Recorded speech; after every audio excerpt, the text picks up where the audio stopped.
मेरा नाम है आर्यन और आप देख रहे हैं डार्क फाइल्स।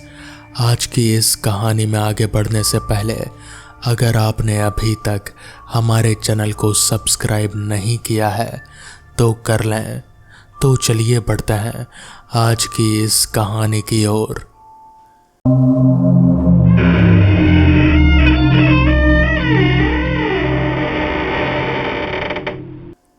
रात के 11:20 हुए थे जब जितेंद्र के फ़ोन की स्क्रीन रोशन हुई।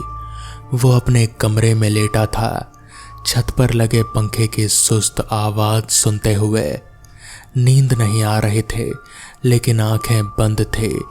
फ़ोन की वाइब्रेशन ने उसे झटके से उठाया। स्क्रीन पर लिखा था मनोज भाई, राघव का भाई। जीतू ने फ़ोन उठाया। उधर से आवाज़ आई कि राघव का एक्सीडेंट हो गया है, वो शहर के सरकारी अस्पताल में है। बस इतना सुनना था। जीतू ने फ़ोन रखा, चप्पल पाँव में डाली, चाबी उठाई और निकल पड़ा। कमरे की लाइट बंद करना भी याद नहीं रहा। राघव और जीतू की दोस्ती उस किस्म की थी जो किसी वजह से नहीं बनती। बचपन में एक ही गली में खेले थे, एक ही स्कूल में पढ़े थे और जब जिंदगी ने दोनों को अलग अलग रास्तों पर ढकेला तब भी दोनों के बीच एक अनदेखा धागा जुड़ा रहा। राघव अब एक प्राइवेट फर्म में काम करता था। जीतू सरकारी दफ्तर में क्लर्क था। मिलना कम हो गया था मगर जब भी मिलते थे जैसे बीच के सालों का कोई हिसाब नहीं था। बाइक स्टार्ट हुई और जीतू निकल पड़ा। अस्पताल उसके घर से कोई 8-9 किलोमीटर दूर था। रास्ते का एक हिस्सा शहर से होकर गुजरता था।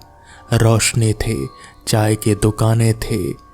देर रात भी कुछ ना कुछ हरकत रहती थी, लेकिन उसके आगे जहाँ पुराना तालाब पड़ता था और उसके बाद जंगल शुरू होता था, वो रास्ता हमेशा से अजीब था।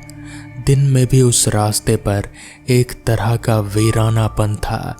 रात में तो वो रास्ता जैसे किसी दूसरी दुनिया का ही हिस्सा लगता था। जीतू उस रास्ते पर अनगिनत बार आया गया था। उसे उससे कोई डर नहीं था। वो बस चलता रहा।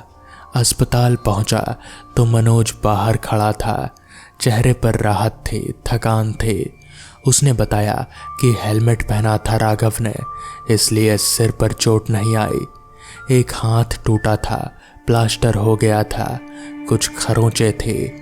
डॉक्टर ने कहा था कि रात यहीं रहेगा, सुबह देखेंगे। अंदर मिल सकते हो, मनोज ने कहा। जीतू वार्ड में गया।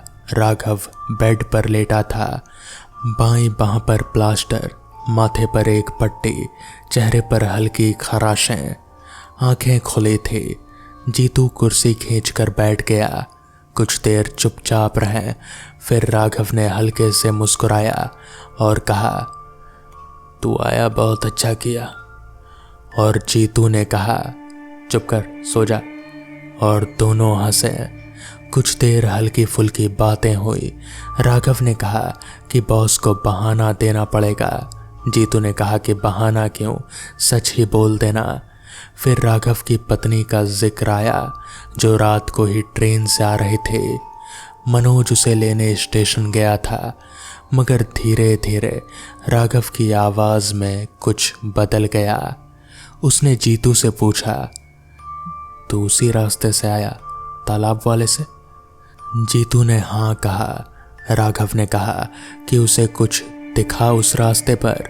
कुछ भी? जीतू ने थोड़ा अजीब महसूस किया। उसने कहा कि नहीं, सब ठीक था।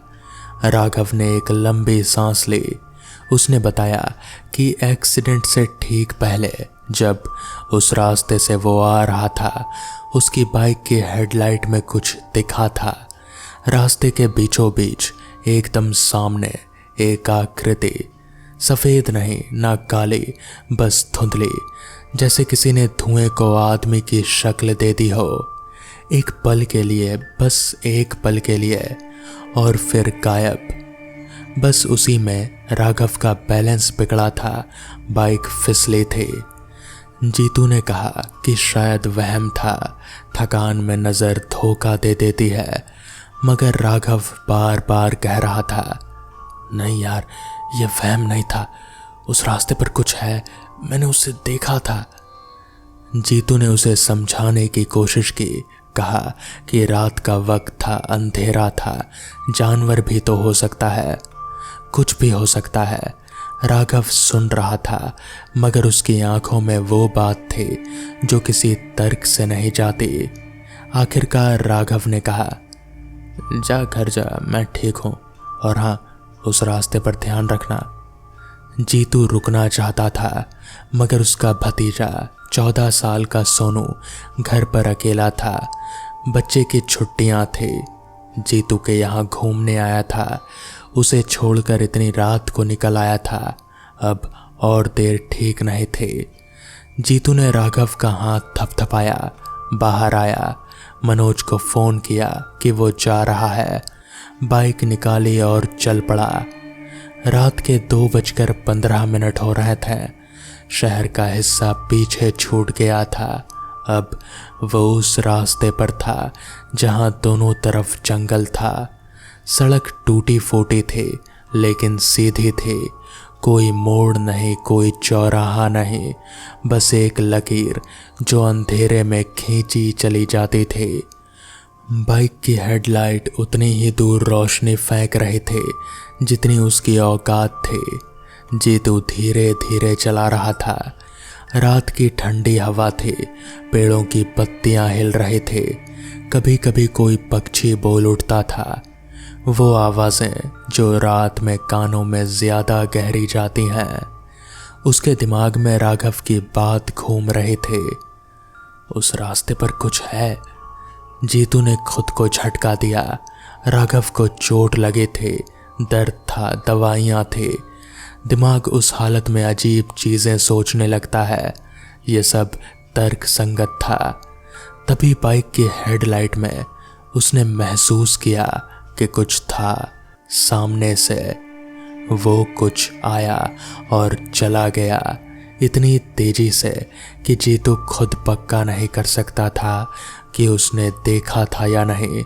एक साया, एक धुंधलापन, जैसे रोशनी में से कोई गुजरा हो। जीतू का पैर अपने आप ब्रेक पर चला गया। बाइक रुकी। वो रास्ते के किनारे खड़ा था। इंजन चल रहा था, हेडलाइट चल रहे थे, मगर सामने कुछ नहीं था, पूरी तरह खाली रास्ता। उसने एक पल के लिए सोचा, यार राघव सही तो नहीं बोल रहा था। मगर उससे पहले कि वो कुछ और सोच सकता, उसके कंधे पर एक हाथ आया, ठंडा, इस कदर ठंडा कि जीतू को लगा जैसे किसी ने बर्फ का टुकड़ा रख दिया हो। वो ठंडक सिर्फ कंधे पर नहीं रुकी, वो उसकी हड्डियों में उतर गई, पसलियों के बीच से होती हुई सीने तक पहुंच गई।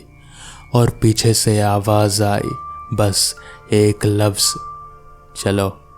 जीतू का जिस्म पत्थर हो गया। उसने पलटना चाहा, नहीं पलट सका। ये डर नहीं था, कम से कम वो डर नहीं जो आदमी महसूस करता है जब कोई अचानक पीछे से आवाज़ दे दे। ये कुछ और था, जैसे उसके नर्वस सिस्टम ने काम करना बंद कर दिया हो। हाथ अभी भी कंधे पर था। जीतू की सांसें छोटी हो गई थी। वो सुन सकता था अपना दिल, एकदम साफ, एकदम तेज। कुछ सेकंड या शायद कुछ मिनट का वक्त था, जीतू बता नहीं सकता। फिर उसने हिम्मत की, धीरे धीरे उसने पीछे देखा। वहाँ कोई नहीं था। सड़क खाली थी, जंगल अपनी जगह था, रात अपनी जगह थी। उसके कंधे पर कोई नहीं था, मगर वो ठंडक, वो अभी भी थी। हाथ उठ गया था, मगर उसकी छाप रह गई थी, जैसे किसी ने छूकर निशान छोड़ दिया हो जो आंखों से नहीं दिखता।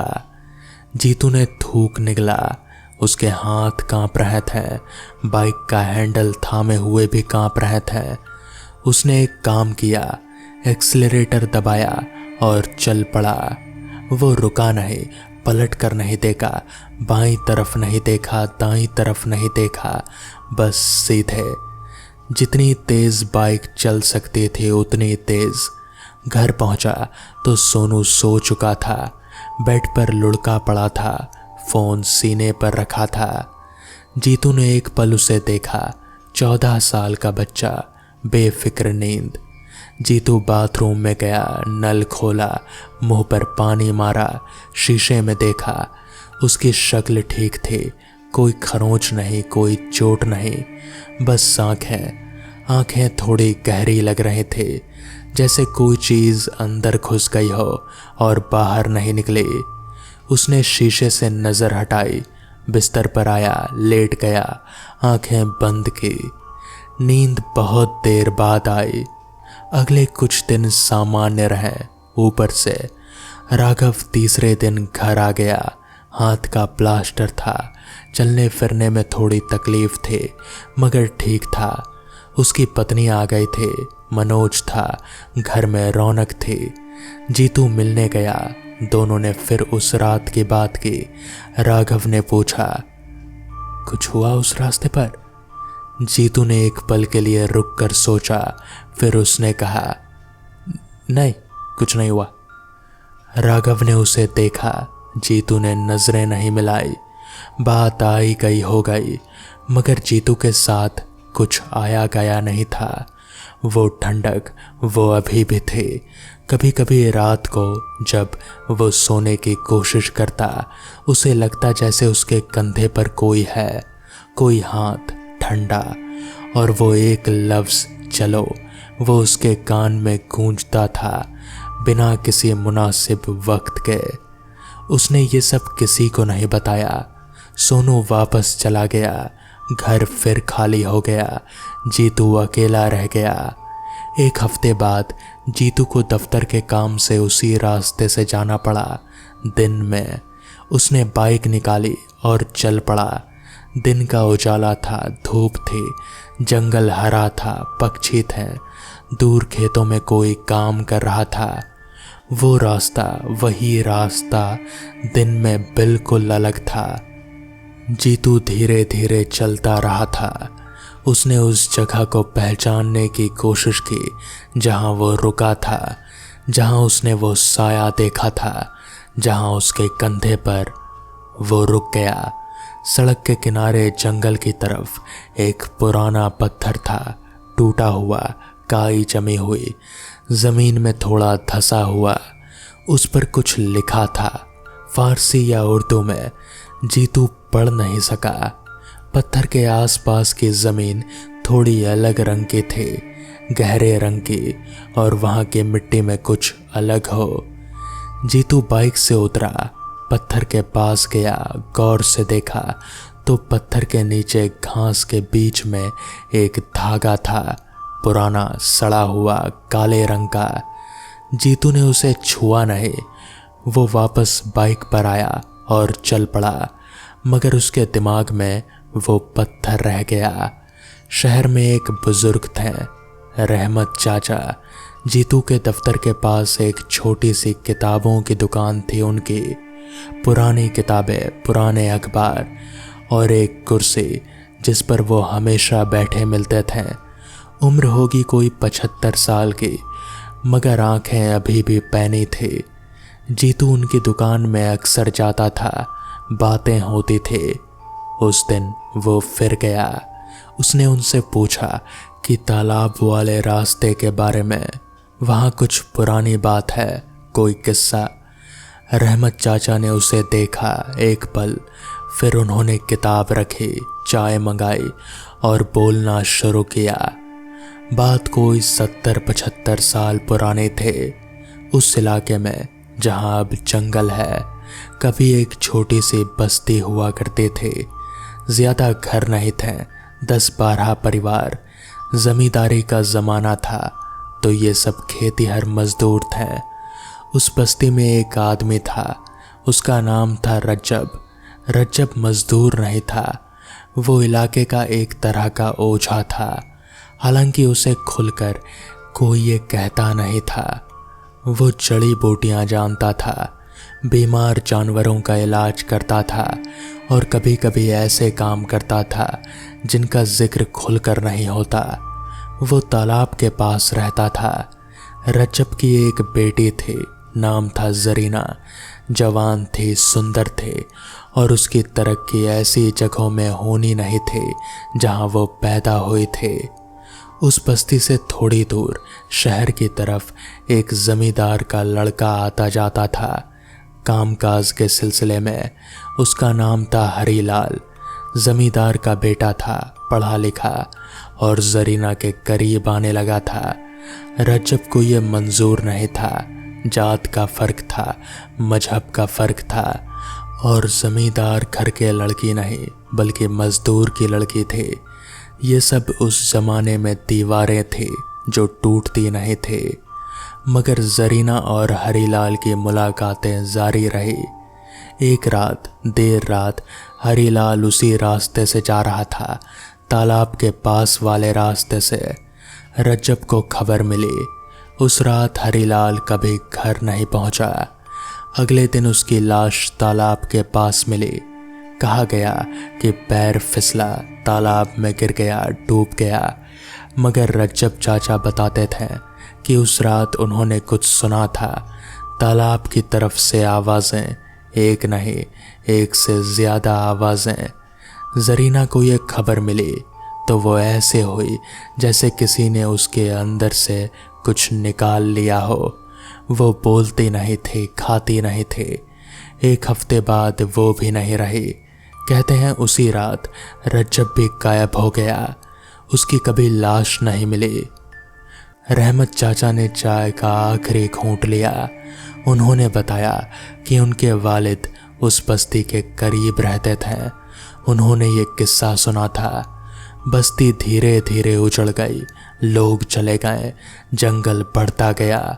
सड़क बाद में बनी, मगर वो पत्थर जो अभी भी है वो रज्जब ने लगाया था।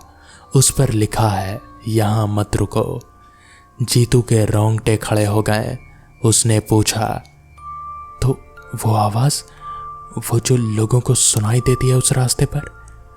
रहमत चाचा ने एक पल के लिए जीतू को देखा, फिर उन्होंने कहा, मेरे वालिद कहते थे कि रज्जब ने कुछ किया था उस रात हरीलाल को बुलाने के लिए, तालाब तक लाने के लिए। वो इल्म जानता था, मगर जब जरीना चली गई तो उसका टूटना ऐसा था कि उसने खुद को उसी में झोंक लिया। जो चीज़ उसने बनाई थी वो उसके ख़त्म होने के बाद भी रही, बिना लगाम के। जीतू ने पूछा, बिना लगाम के मतलब?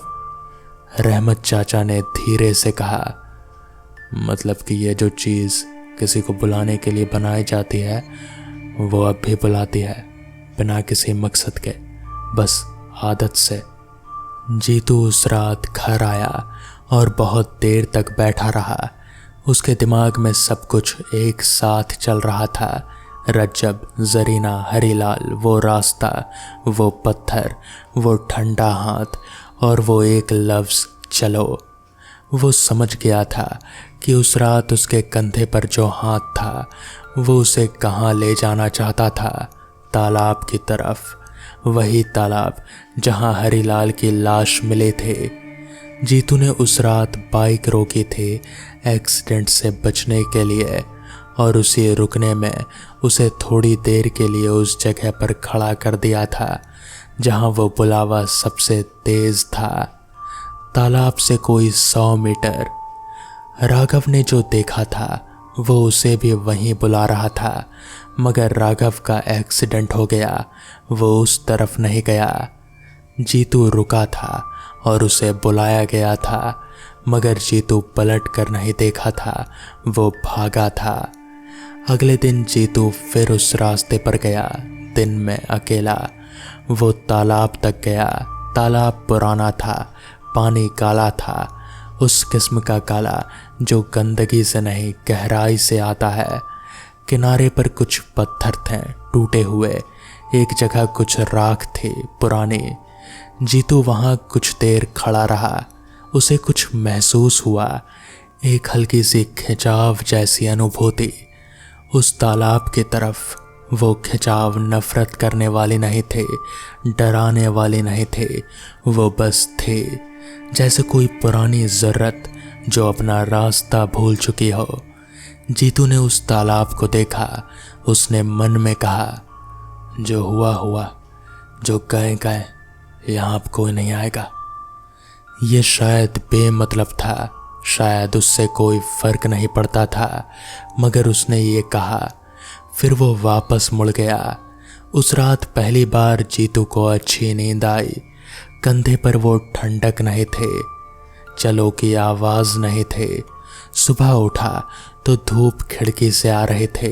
चाय बनाई, राघव को फ़ोन किया, वो ठीक था। जीतू ने उस दिन दफ्तर जाते वक्त उस रास्ते का वो हिस्सा जानबूझकर अवॉइड किया। नया रास्ता थोड़ा लंबा था, 2 किलोमीटर ज़्यादा। जीतू को परवाह नहीं थे। रजब की दास्तां जो किताबों में नहीं मिलती। रहमत चाचा ने जो बताया वो सिर्फ आधा किस्सा था। असल में उन्हें भी पूरी बात पता नहीं थे, सिर्फ टुकड़े थे जो उनके वालिद से मिले थे। रजब एक आम आदमी नहीं था। उसकी माँ उस इलाके की एक मशहूर तांत्रिक थे। माई जी कहते थे उसे लोग। पहाड़ों से आई थी। उसके साथ कुछ ऐसा ज्ञान था जो उस इलाके में किसी के पास नहीं था। वो जानती थी कि कैसे किसी को किसी जगह पर बुलाया जाता है, कैसे एक जगह की हवा में एक तरह की पुकार छोड़ी जाती है। ये काम वो मरने वालों के लिए करते थे। जब कोई मर जाता था और उसकी रूह बेचैन होती थी तो वो उस रूह को एक जगह पर कैद कर देते थे, ना दुनिया में ना उस दुनिया में, इस बीच में, ताकि वो किसी को नुकसान ना पहुंचाए। रजब ने ये सब अपनी माँ से सीखा था, मगर उसने ये काम गलत नीयत से किया। जब उसे पता चला कि हरीलाल और जरीना में करीबी है तो उसने वो पुकार छोड़ी। उस रास्ते पर तालाब के करीब एक पुकार जो रात में सुनाई देती थे, एक आवाज़ जो कहती थी चलो। हरीलाल ने वो पुकार सुनी थी। वो चला था और तालाब तक पहुंचकर वो डूब गया था। रजब वहाँ था या नहीं ये कोई नहीं जानता, मगर वो पुकार वो रजब ने नहीं हटाई थी। जब जरीना मरी तब रजब टूट गया था। उसे एहसास हुआ उसने जो किया वो बदतरीन था। उसने अपनी बेटी को बचाने की कोशिश में उसकी ज़िंदगी की सबसे ज़रूरी चीज़ छीन ली थी। वो रात को तालाब पर गया। उसने वो पुकार वापस लेने की कोशिश की, मगर जो चीज़ एक बार छूट जाती है वो लौटती नहीं। वो सिर्फ कमज़ोर हो सकती है, ख़त्म नहीं। रजब ने पत्थर लगाया, उस पर लिखा यहाँ रुको मत, एक चेतावनी आने वाले लोगों के लिए। फिर वो खुद भी उसी तालाब में चला गया, स्वेच्छा से, शायद जरीना के पास जाने के लिए, शायद उस चीज़ को वहीं रोके रखने के लिए, अपनी मौजूदगी से। मगर 70 साल बाद भी वो पुकार थी, बिना किसी मकसद के, बिना किसी को पता के, बस एक पुरानी आदत जो रात के अंधेरे में उस सुनसान रास्ते पर किसी को भी रोकते थे और एक ठंडा हाथ कंधे पर रख कर कहते थे चलो। जीतू को आज तक नहीं पता चला कि उस रात उसने सही किया था या नहीं। वो ये भी नहीं जानता कि अगर वो पलट गया होता तो क्या होता। राघव का एक्सीडेंट हुआ था क्योंकि उसने उस आकृति को देखा था और उसका बैलेंस बिगड़ गया था। वो उस तरफ नहीं गया था। जीतू रुक गया था और बुलाया गया था, मगर जीतू ने उस बुलावे को अनसुना किया था। एक पल, बस एक पल की जो हिम्मत थी कि वो पलटा नहीं, भागा। शायद उसी ने उसे बचाया, या शायद कुछ और था। शायद रजब की आत्मा जो उस तालाब में थी वो भी थकी हुई थी 70 सालों की थकान में। शायद उसने भी चाहा था कि एक बार कोई उस पुकार को सुने, समझे और चला जाए। जीतू गया था, देखा था और लौट आया था। शायद यही काफ़ी था। कुछ रास्ते ऐसे होते हैं जो सिर्फ ज़मीन पर नहीं होते, वो वक्त में होते हैं। किसी पुरानी कहानी की गलियों में, किसी टूटे हुए दिल की आवाज़ में। जीतू अब उस रास्ते से नहीं गुजरता, मगर कभी कभी रात को जब हवा बंद हो, कमरा शांत हो और नींद दूर हो, उसे लगता है कि उसके कंधे पर कुछ है, बहुत हल्का, बहुत ठंडा। और वो एक लफ्ज़ दूर से, बहुत दूर से आता है, चलो। जीतू आंखें बंद रखता है, सांस लेता है और सोने की कोशिश करता है।